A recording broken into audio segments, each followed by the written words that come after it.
बिस्मिल्लाहिर्रहमानिर्रहीम। अस्सलाम वालेकुम। आज हम करेंगे प्रेजेंट डेफिनेट टेंस, जिसे हम सिंपल टेंस भी कहते हैं। सबसे पहले हम उसकी पहचान देख लेते हैं कि उसकी पहचान क्या है। जुमले के आखिर में ता है, ती है, ते है, ता हूँ आते हैं, यानी लास्ट में ये वाले वर्ड एग्जिस्ट करते हैं। यानी एग्जाम्पल के तौर पर, मिसाल के तौर पर, मैं चाय पीता हूँ, ता तेरी ता हूँ, ता हूँ। वो चाय पीती है, ते छोटी ती एंड पे आ रहा है, ती है। हम चाय पीते हैं, ते बड़े ते पीते हैं।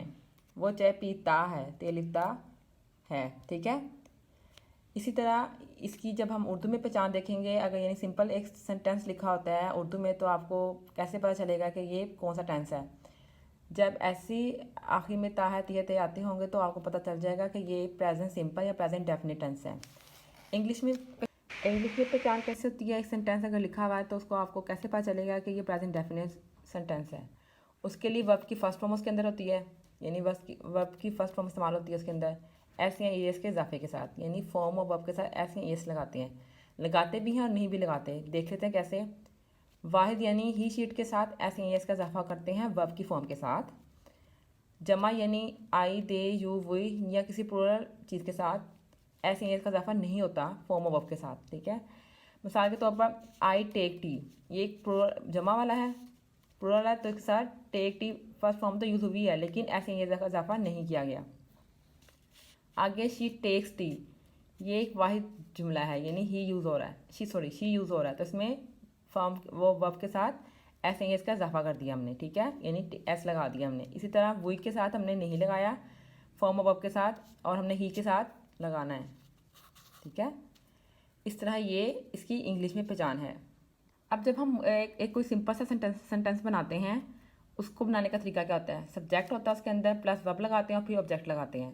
अब प्रेजेंट डेफिनेट को बनाने का तरीका क्या है। उसके अंदर हम क्या करते हैं, जो वाहिद जुमले होते हैं यानी ही शीट वाले जुमले होते हैं, उसमें हम सब्जेक्ट लिखते हैं पहले, उसमें फिर प्लस फॉर्म और वर्ब लिखेंगे एस या एस के इजाफे के साथ। ठीक है। और प्लस ऑब्जेक्ट लिखेंगे।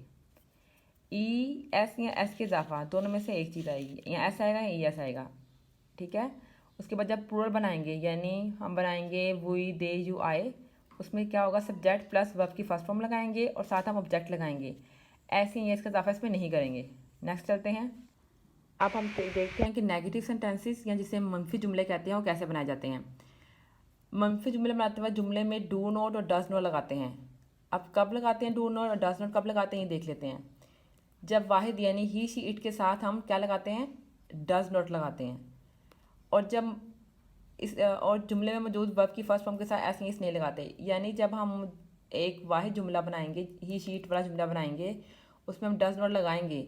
ठीक है। लेकिन जो वर्ब की उसके अंदर फर्स्ट फॉर्म मौजूद होगी उसके साथ भी ऐसे एस लगा होगा, तो हमने वो हटा देना है, उस जुमले में नहीं यूज़ करना नेगेटिव बनाते हुए, क्योंकि उसका ऐसे एस डस के साथ आ जाता है। ठीक है। यानी जब भी हम डस नॉट वाले जुमले बनाएंगे तो वर्ब की फॉर्म के साथ जो एस एस है उसको हटा देंगे। ठीक है। जब यानी आई, दे, यू, वी के साथ हम डू नॉट लगाते हैं। ठीक है। अब इस जुमले को बनाते कैसे हैं। पहले हम सब्जेक्ट लिखेंगे, उसके बाद हम डू नॉट या डज नॉट देख लेंगे। अगर जमा है तो डू नॉट, अगर वाहिद है तो डज नॉट वाले लगाएंगे, प्लस वर्ब की फर्स्ट फॉर्म लगाएंगे और ऑब्जेक्ट लगाएंगे। एग्जाम्पल देख लेते हैं। He does not take tea, subject आ गया पहले, उसके बाद क्योंकि ये वाहिद है तो हमने क्या लगाना है, डज नॉट लगाना है, डज नॉट लगा दिया। ठीक है। उसके बाद हमने टेक टी लिख दिया है, जबकि ही शीट के साथ तो टेक्स होना चाहिए, लेकिन इसका ई एस कहाँ पे आ गया, इधर आ गया, इसलिए इसके साथ टेक ही लिखेंगे। समझ आ रही है आपको, टेक ही लिखेंगे, ऐसे ही का इजाफा इसके अंदर नहीं करेंगे। ठीक है। और जब हम प्रोल बनाएंगे, they do not take tea. ठीक है। प्रोल में तो आता भी नहीं है फर्स्ट फॉर्म ऑफ वर्ब के साथ ऐसे ही है। ठीक है। They do not take tea. Next तक चलते हैं। सवालिया जुमले बनाने का तरीका क्या है। सवालिया जुमले बनाते वक्त, यानी क्वेश्चन मार्क वाले जुमले बनाते वक्त या इंटेरोगेटिव जुमले बनाते वक्त हम किस तरह से यूज़ करते हैं। ठीक है। जुमला किस तरह बनाते हैं। जुमले में डू और डज शुरू में आ जाता है, यानी वाहिद के साथ जैसे डज आता है, जमा के साथ जैसे डू आता है, तो उसको बनाने का तरीका क्या है, डू और डज शुरू में, प्लस सब्जेक्ट प्लस वर्ब की first form plus object. Example देख लेते हैं। डज ही टेक टी, वही वाली एग्जाम्पल जो स्टार्ट में थी वही मैं लेकर चल रही हूँ।